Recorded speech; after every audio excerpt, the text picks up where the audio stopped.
buttercream. Yeah, I guess we should do custard. I guess custard. Is there more custard than that?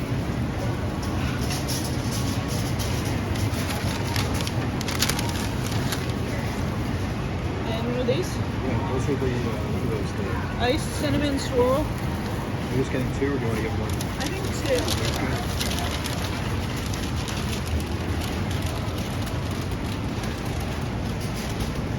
Over the weekend, I watched a great movie directed by Sidney Lumet, which is in the Criterion Collection, called The Fugitive Kind. And as soon as I finished watching it, I wanted to start it over again. This is a movie with Marlon Brando, Anna Magnani, Joanne Woodward. They all give amazing performances. It's so dramatic. I think Brando gives a performance comparable to Streetcar Named Desire. But let me know if you've seen this film in the comments and what you think. But it was really amazing. I really want to see it again. The screenplay, I believe that Tennessee Williams did the screenplay based on his play.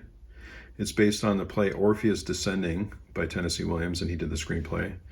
And like I said, so many amazing performances. Maureen Stapleton gives a great performance, but certainly Anna Magnani, Joanne Woodward, along with Marlon Brando, who gives a completely just electric performance in this. This is the Criterion edition, so this is an interview from 2009 with Sidney Lumet. It has 3 plays by Tennessee Williams, an hour-long 1958 television presentation of one-act plays. It's got directed by Lumet and starring Ben Gazzara and Lee Grant, among others. Interview, program from 2010 discussing Williams' work in Hollywood and the Fugitive Kind. So this is one of my favorite releases from the Criterion Collection, and I just want to go watch it again.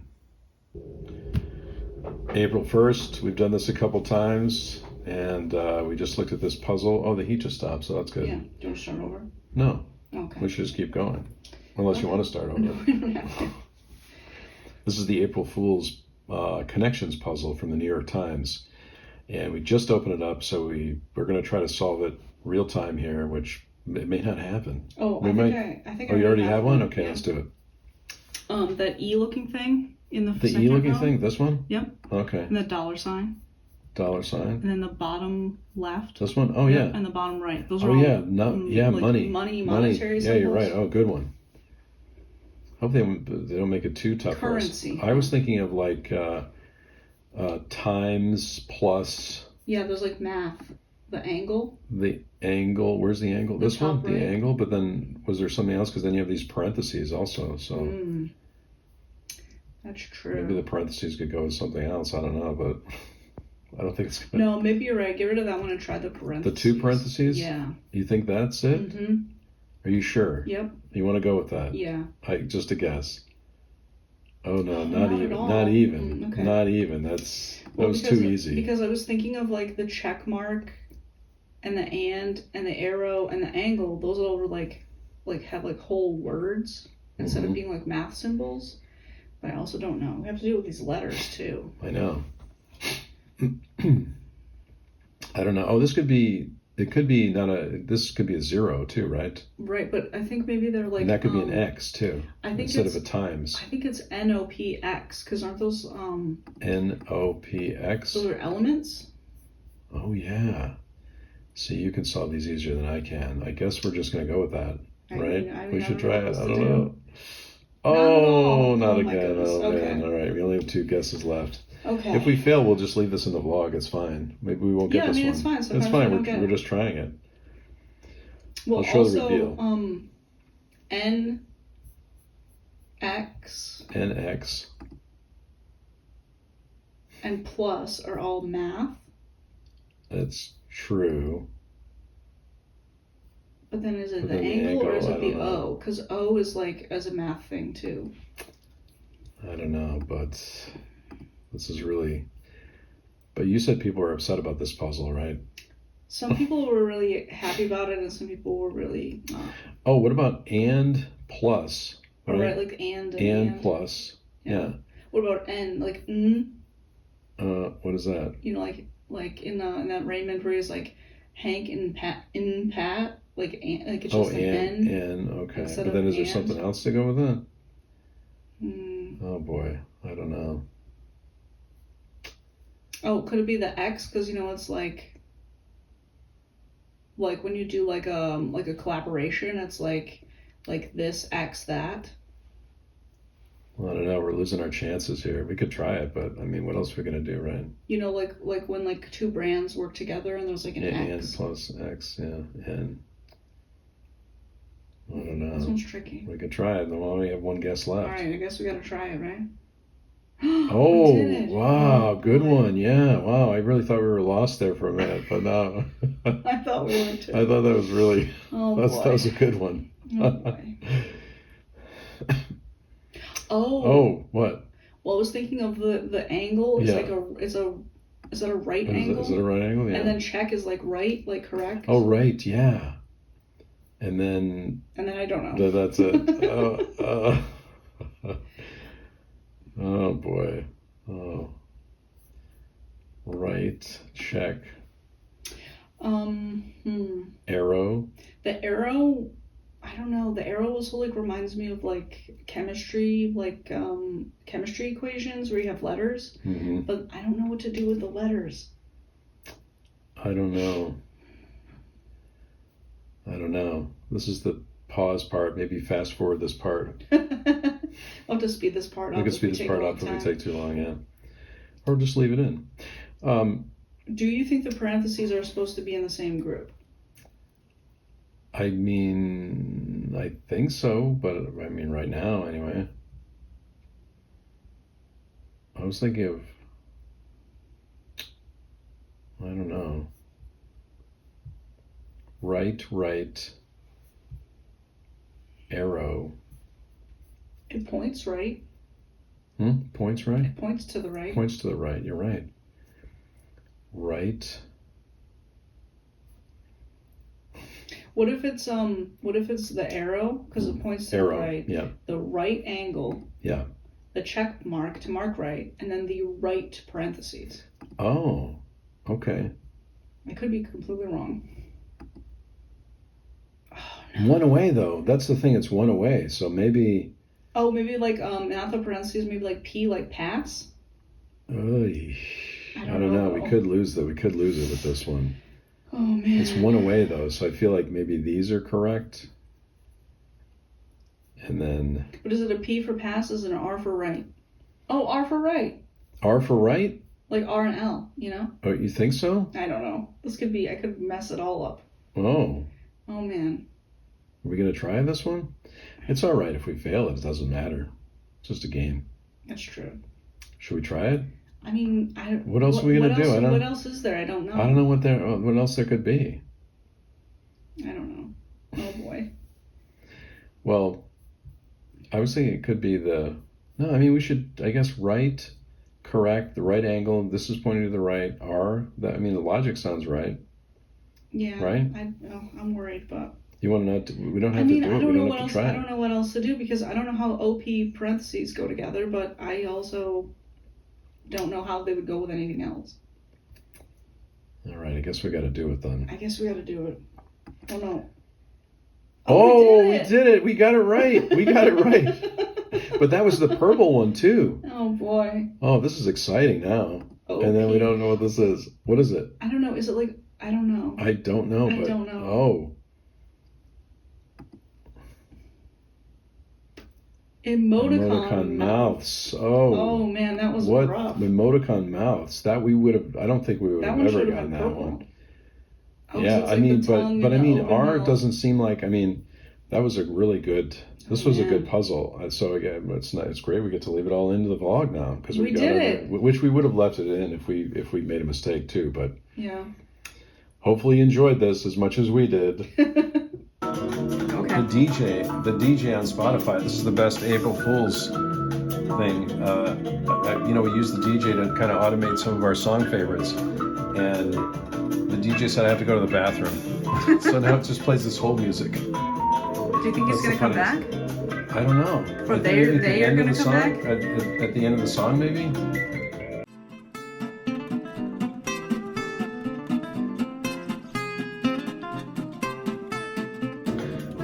playlist.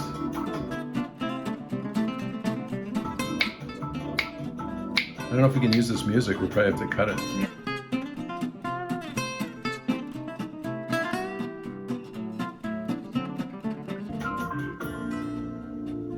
Is he back?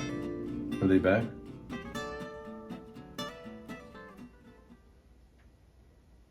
April Fools. I don't even have a bathroom.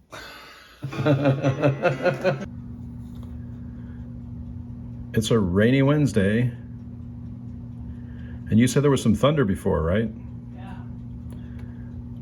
Which was like these long thunder. You saw some lightning too, right? Yeah. So that's been Wednesday so far. I was watching the Sidney Lumet film Bye Bye Braverman on the Criterion Channel last night, which I really liked. It seems like a play, a lot of dialogue, very interesting. I'll talk about it maybe a little bit more. I've only watched, I think, about 30 minutes of it, so I'm going to watch more of that today. But not much going on today other than the rain and the strange thunder and wishing for spring. So it is April 1st, and we're just looking on the Criterion Channel to see what the features of April are. And this one right here, I can tell you, I'll be spending some time in Fun City. New York City woos Hollywood, flirts with disaster. Talks about, just to drill into it a little bit, in this late 60s and 70s, New York City under Mayor John Lindsay was a turbulent yet vibrant cinematic landscape.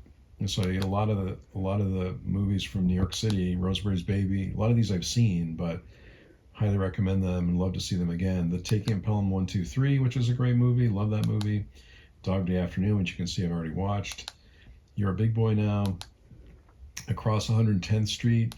Little Murders, which I've already seen, which is directed by Alan Arkin, and really great film. Bananas, the Woody Allen film. Black Caesar, The Panic in Needle Park. Coogan's Bluff. So there's a couple of Don Siegel films here, which I really enjoy that director, Don Siegel. So we have Coogan's Bluff and Madigan. Bye Bye Braverman, which I haven't seen. This is a Sidney Lumet film from 1968, which I'm looking forward to watching because it'll be a first-time watch for me. Born to Win from 1971. Cotton Comes to Harlem. The Angel Levine. Norman Mailer versus Fun City. The Plot Against Harry. So a lot of great features in that one. We have starring Penelope Cruz, so featuring, I won't drill into this one, but featuring Vulver, All About My Mother, Vicky Cristina Barcelona, Vanilla Sky, Jamon, I guess. I think it's Hamon. Hamon. Okay, I'm not pronouncing that right, of course.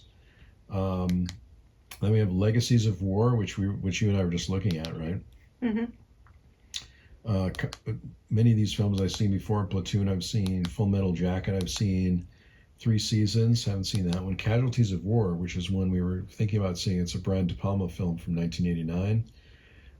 But I have a DVD of that, but I would like to see that one again. Regret to Inform, When the 10th Month Comes, The Fog of War, which I've seen already, the Errol Morris film. Journey from the Fall, The Little Girl of Hanoi. In Country, which I'm looking forward to seeing, which is directed by Norman Jewison from 1989. On the Same River. I'm not going to pronounce that right. Ms. Tuhau, Hearts and Minds. And we have Chinese crime thrillers, which I know nothing about, but it'll be interesting exploring this one. These are just Black Coal, Thin Ice, Ashes, Purest White. I don't know all of these, so I'll just leave it at the start here. Directed by David Cronenberg. I won't drill into this one either, but most of the David Cronenberg films are on the Criterion Channel all the time anyway, but they have this feature built around it. And directed by Jacques Rivette. I don't know a lot of these, but it'll be interesting. Criterion always, I don't think there's anything else. I think this is from last month. Criterion always has lots of great features to explore, and so a lot of films to watch this month, right? Yeah. Every once in a while, I look for some of the out-of-print movies on Criterion, and one of the things I really wish would be re-released on Blu-ray is Laurence Olivier Shakespeare set because, and I did notice online today that there's a version of Hamlet you can get on DVD, but it looks like it's from third-party sellers on Amazon. But of course, there was a Laurence Olivier set, which you could probably still get, but it's out of print, with Richard III, Henry V, and Hamlet. And I remember Hamlet was one of the first movies that when I was in high school, watched with a group of friends of mine and really enjoyed it. And of course, I still enjoy it to this day. I think it's one of the best versions of Hamlet out there. So that would be great to see. I might do another video at some point too of movies that are on my wish list or high on my wish list for Criterion or that are out of print. But let me know in the comments too if you have something that is on your wish list that you're constantly searching for. But that's one thing I notice I look for more often than not is that version of Hamlet. And I almost picked it up today on DVD, but it looked like it was from a third-party seller. Of course, a lot of these things are available on eBay also, but that is a constant dilemma that I'm going through as a collector. It's Friday, pizza day. It's Friday. It's pizza day too, right? I think it's going to be a pizza day probably. I think so. Now that we've been making every Friday a pizza day. I guess we've been doing these little office segments now on Fridays more than so it's at the end of the vlog. Yeah. Yeah. So for those that don't want to listen to the podcast style discussion, you can watch all the other stuff up to that point, and then and then this will just be at the end. And who knows how long it'll be? We never know. We don't even know. We don't even know how long it'll be.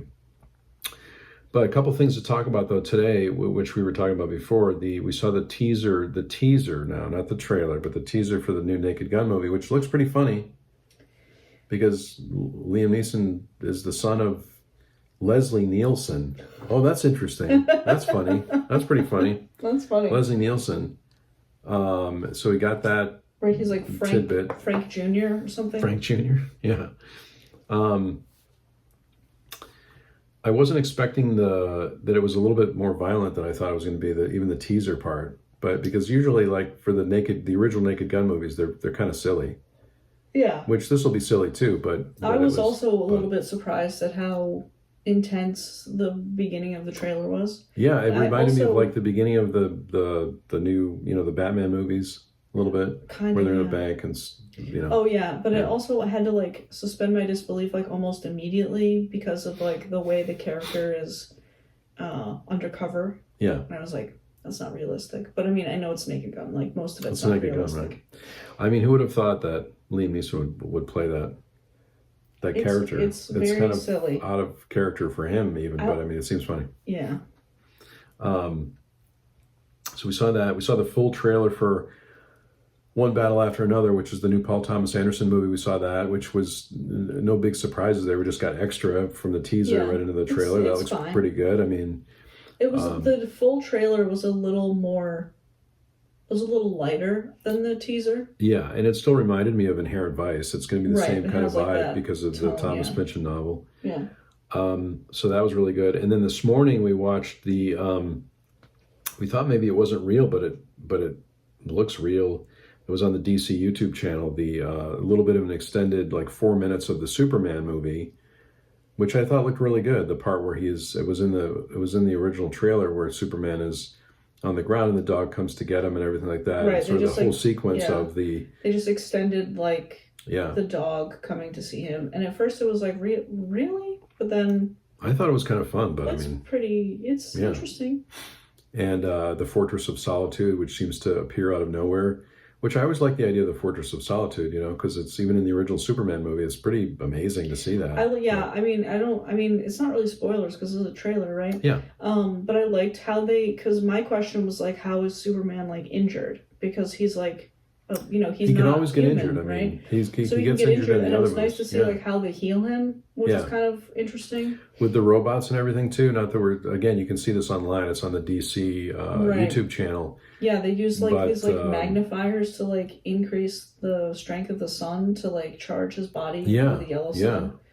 Which I thought the robots were kind of interesting too. Yeah, they're kind of retro funny. Future robots. Yeah. Yeah. Which is, I think, the first. I haven't really seen robots in a Superman movie, so that was interesting to see. But It looks really good. I'm interested in it. Will we see it at the movie theater? Who knows? I don't know. Maybe we would. I don't know that we need to see anything in IMAX anymore because it's very, all the sounds and everything. I don't really need that kind of experience. Really, I don't feel like I need I mean, I haven't experience. really gone to an enhanced film since the 3D started to make me feel sick. So Yeah, because we went to see Gravity. I think that was one of the ones that I think Gravity I got a was headache okay. after Gravity. Like I have to like sit in a very specific spot in the theater. Like I have to sit like in the middle, like in the right spot so that I don't. Plus now I wear glasses. I don't even know how I would see like 3D films. I don't know. And I know IMAX isn't necessarily in 3D, but I haven't been doing IMAX theater in like a really long time. I still remember I remember exactly where I was sitting for my Jaws 3D experience. And of course, when you're wearing glasses, and the only thing I really remember is that the credits were really interesting. Does it have like a spear or something that comes through? Yeah, there's something at the beginning that's but I don't remember any other parts of the movie really being that interesting other than the credits. But I'm sure it is. I haven't seen it in a long time. The other thing we were interested in this week is we've been playing some Nintendo Switch. We've been playing some basketball competitions, and we play tennis and some other stuff. Yeah, we play bowling Nintendo once in a while. Switch Sports. Sports, yeah, that's right. So now the Nintendo Switch 2 is coming out in the summer. Yeah, everyone was talking about that this year, and so we were watching like the Super Mario Kart World. Mario Kart World, yeah. What did you think? I think it looks really cool. Yeah, I mean, I think, maybe for Mario Kart World, I thought, well, maybe I would play that because I love racing games. I like racing games a little bit more. And it also seems like you could do a little bit of free roam on that.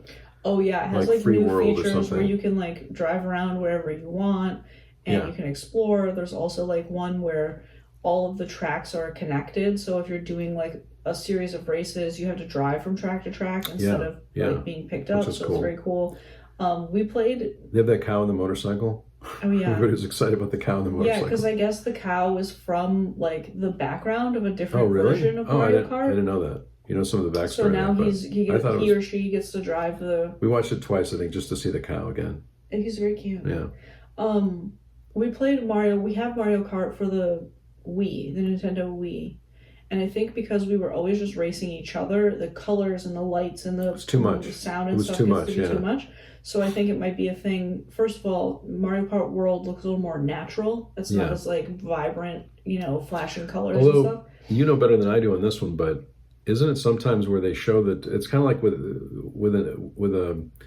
a game on your phone, they show you like a really great quality thing, and then when you load the app or load the game, it looks different, right? Than the trailer is, right? Like when it doesn't look as good when you're actually playing the game. Sometimes it depends on the game and like if they're like telling a story about the game or if they're showing gameplay. But the Nintendo website does a pretty good job of showing you like stills of actual gameplay, so you can get a feel for like what the game looks like. But I mean, I think it looks pretty cool. I mean, I think it looks really cool too. It's going to take advantage of all the 4K TV if you're playing on a 4K TV or. I also am just hopeful that like because they're adding to other games that are like already well known on the Switch console, I'm hoping that like they'll add more sports games to the Nintendo Switch Sports. Either like because we already have a copy of it, if like you can play it on Nintendo Switch 2. And then maybe they'll add like an expansion, or if we can add an expansion ourselves, like, for purchase, or if they just come up with like because on Nintendo Wii, they had sports and then sports resort. Yeah. And that was fun. So I hope that maybe they'll bring like some of the games from sports resort because now it's more of like a city. It's like a sports city complex. So maybe they'll bring more sports to that because that would be fun. Yeah, I mean, I was just looking forward to. I mean, I like the games where it's kind of it's kind of an open world, and you can just. Yeah, but you mostly like the driving. I like the driving games. Open world driving because games. Because like Zelda, Breath of the Wild, and Tears of the Kingdom is pretty open world, but you don't like those like battle games. Yeah, or if you and I can race together, there's not a lot of other characters on the screen. Maybe that would be a good thing. I don't know. Could be, Yeah. But we signed up for you because you're part of Nintendo World Online or Nintendo Online, Nintendo Direct Online. Yeah, I'm Right. part of. I have a Nintendo Online account. Yeah. So because I have a Nintendo Online account, was like invited to tell them that I'm interested in the Nintendo Switch 2, and then that might give me an opportunity to buy the Nintendo from Nintendo directly. Right. Instead of right now, you can the pre-order is next week, but you can pre-order from like Walmart and Best Buy, but you can't like pre-order from Nintendo themselves. Yeah. So that's pretty cool. I also heard that the game Elden Ring is coming to Switch, and right now it's an Xbox game. So it'll be cool to see if maybe Red Dead Redemption 2 will come, or Last of Us, like that would be fun. Like there's been talk about some of those like PlayStation games that might come over to Nintendo. So that would be cool. And on the handheld, right, the screen is a little bit larger too, right? They were saying it's the same like thickness, but the screen is larger. Yeah, it's like bigger, and it has more pixels, I guess, so it's like higher quality. And the charging port is in a good spot, so it doesn't get in the way. Well, it has like 2 charging ports now instead of 1, because right now the charging port's on the bottom, which is okay when you put it in the dock. It's like very stylish. But when you're using the handheld and you have to charge it, it's really inconvenient because it's kind of heavy to hold a little bit, or like awkward. Yeah. So it'll be nice to have the charging port on the top for when you're charging and playing at the same time. Right. Yeah. So, I mean, that was pretty exciting. I mean, I'm interested in it. I hope we'll be able to get one because it seems like it's a lot of people, there's going to be a lot of demand for it, right? Yeah. And then I feel like in a couple of years, there probably will be a new Animal Crossing. So that'll be good too. Yeah. Yeah. I've been watching more movies on the Criterion Channel. So I'll probably talk a little bit about that. I was watching the movie Bye Bye Braverman. By the way, if you're not following me on Letterboxd, I have my Letterboxd link is in all the descriptions of these videos, and you can see exactly what I'm watching when I'm watching it. I usually don't do reviews on there, but I do give I do give the film a star rating, and so I was watching that. I was also watching Coogan's Bluff, which maybe I'll show a little bit later today. I was hoping that I ordered the DVD for Bye Bye Braverman, which again I thought was really good. Sidney Lumet film, which is basically a comedy, but with George Siegel, and the original actor that played Dr. No is in there, which I thought was interesting. I immediately recognized him as Dr. No. Oh yeah.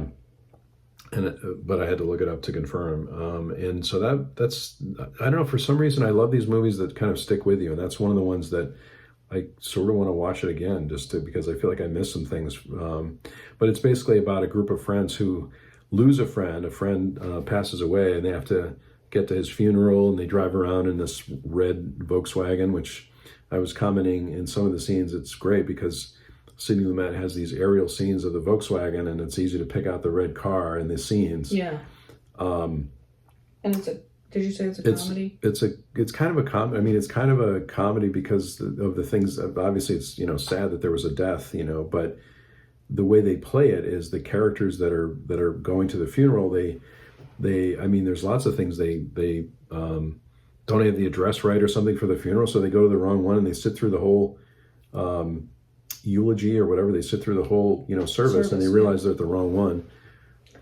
So there's lots of funny, interesting characters, even though the overall theme of the movie is sad. Right. And I just love there's so many things to like about it. There's one character that's a writer, and so they show he's just in his room trying to write some things, and there's a lot of shots of the blank page. And then you were mentioning this too, sometimes when you're writing or doing anything creative, you're doing everything else around it, like cleaning, and he was cleaning his desk, and he was moving papers around and opening up drawers and stuff, anything except for the thing he was supposed to, do, which is write. So I thought that was pretty universal. People that do creative things, sometimes you sort of avoid the thing you're supposed to be doing, like writing a piece of music maybe, or if it doesn't come naturally and you're sitting down, some days you're confronted with the blank page and have to do something. And or as we know, sometimes you have to start and then you have to go do something else because your brain works on organizing the things you just looked up, or you've outlined, and so you got to do some stuff. But there are a lot of other times where you'd rather do almost anything. True. And I will show it in another clip today. But I was watching. I have the Kino Lorber edition of Coogan's Bluff, which is a Don Siegel film with Clint Eastwood and others. Wow, I really like that. I was really all in on that movie. I think it's the music, the Lalo Schifrin music that really gets to me sometimes. It just draws me into the movie. This is like the year of Lalo Schifrin around here. Yeah, that's right, because the original Mission Impossible, movie. Yeah. So I was really enjoying that last night. I really didn't expect to watch the whole thing, and I watched the whole movie, and so now I'm looking forward to. I have to look to see if there's extra features, but I will show it in this vlog too. The release of Coogan's Bluff that I have. So tonight I'm probably going to watch Madigan, which is another Don Siegel film with Henry Fonda and Richard Widmark, I think. So that's another one that's, because there's a whole, again, New York Stories kind of on, I forget what the feature's called, but we showed it in this vlog, right? But I think we did show it in the vlog. I think we did. Right this second, I don't know where that footage is, but I think maybe I didn't send that. I'm not sure if I sent that to you. This is a little behind the scenes, right? I'm not sure, but anyway. I know we have the footage, but right this second, it's not in the vlog. But you're watching this now, you've already seen it. You've already seen it, so it's fine. But I don't have it this second. Yeah, we'll have to get that. But this happens a lot.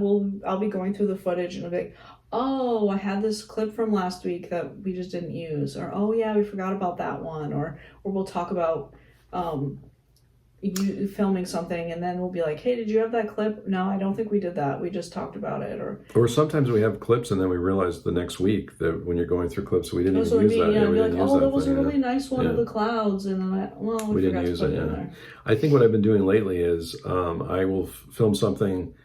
If it's on my phone, if I film something, I'll put it in. I'll delete the video because otherwise I get confused if I've sent it or not to you because we're exchanging these videos, and then I'll leave it in my trash. Oh yeah, and then in case I have to bring it back or for whatever reason. So that might be one that I think that's one that is on your phone because when we went through the thing. Anyway, we'll figure it out. It's your phone. Is it? Yeah. Oh, that's right because your phone was this. Nobody wants to hear this. That's right. I feel this is just for us, but. Yeah, anyway. Because I think my phone was charging and your phone was available, and then you're like, "Here, grab that, so we can talk about it." Right. And then as we're going through it, I don't remember.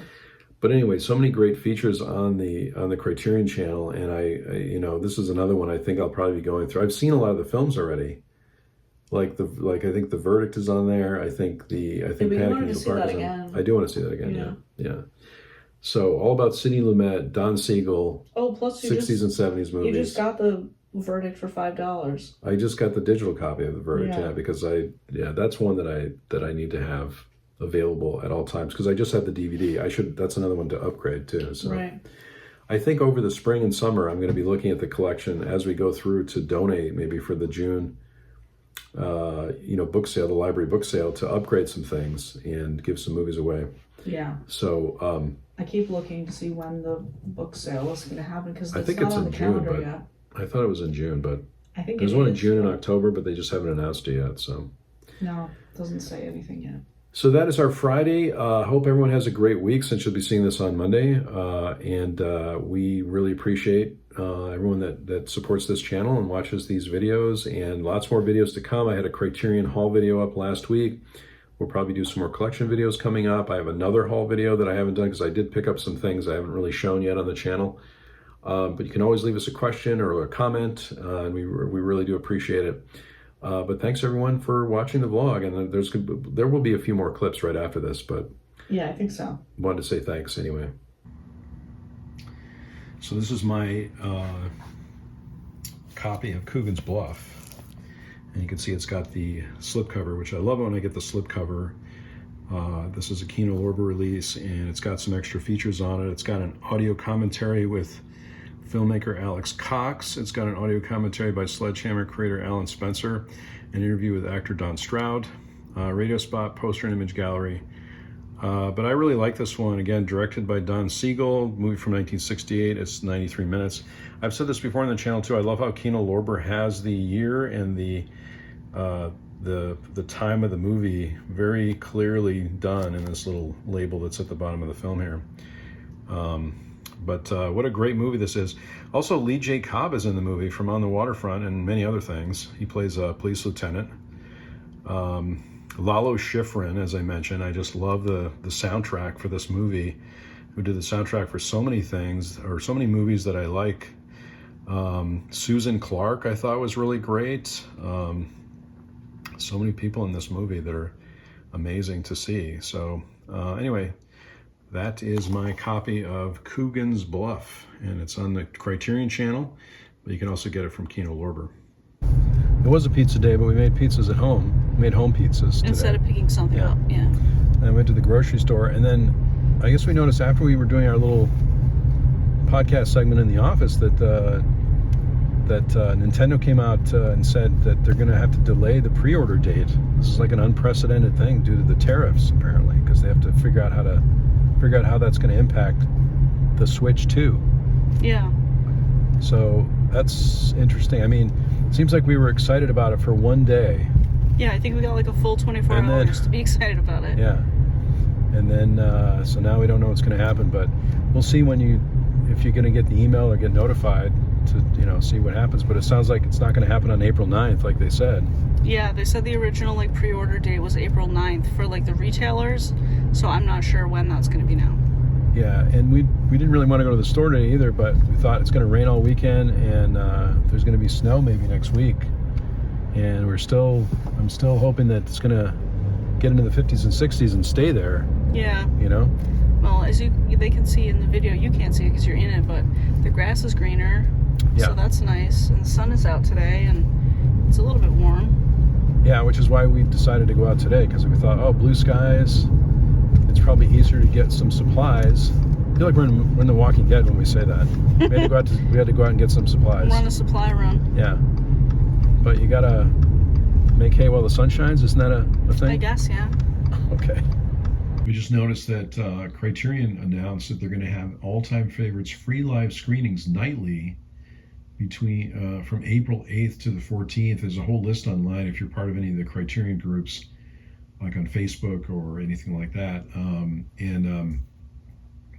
It's going to be free movie week, and it seems like it's going to go run like TCM, so you can see like up here on Tuesday the 8th they're going to show Breathless at 6 p.m. and then The Beast at 8 p.m. There's a whole list of them. I think they go from, it looks like, about 6 p.m. Eastern time to midnight. So I thought that was pretty cool. So anybody, if you don't have a subscription, you can still watch. Obviously, if you do, you can watch. But thought that was pretty great of Criterion to offer that, so you can see what the channel's like. And my copy of Bye Bye Braverman arrived. This is a Warner Archive release of a Sidney Lumet film starring George Siegel. This is also it's a DVD, but it's a burned copy, I noticed. And of course, Sidney Lumet known for very serious movies, but I'll just read a little bit of the back of this here. Serpico, Dog Day Afternoon, Prince of the City. In these gritty and distinguished films, director Sidney Lumet held a mirror up to his adopted hometown, New York. In Bye Bye Braverman, he uses a funhouse mirror. The result is hilarious, satiric, wise, giddy, and no less trenchant. Sparked by a blue ribbon cast, the film follows four Jewish intellectuals jammed into one Volkswagen and squabbling nonstop en route to the funeral of their friend Leslie Braverman. This is really good, even though it's very sad because there's a funeral involved. It's also very funny and really well done. I mean, it seems like a play almost too. And I love that Sidney Lumet, or at least in this movie, has chosen a red Volkswagen, so you can really see the shots of the Volkswagen driving around the city and going all different places. Really, really funny, really well done. I'm glad I picked this one up. It could use a Blu-ray release, of course, but it's one of the Sidney Lumet films I hadn't seen. Let me know in the comments if you've seen this one. I really liked it. I thought it was great, and now it's part of my Warner Archive collection.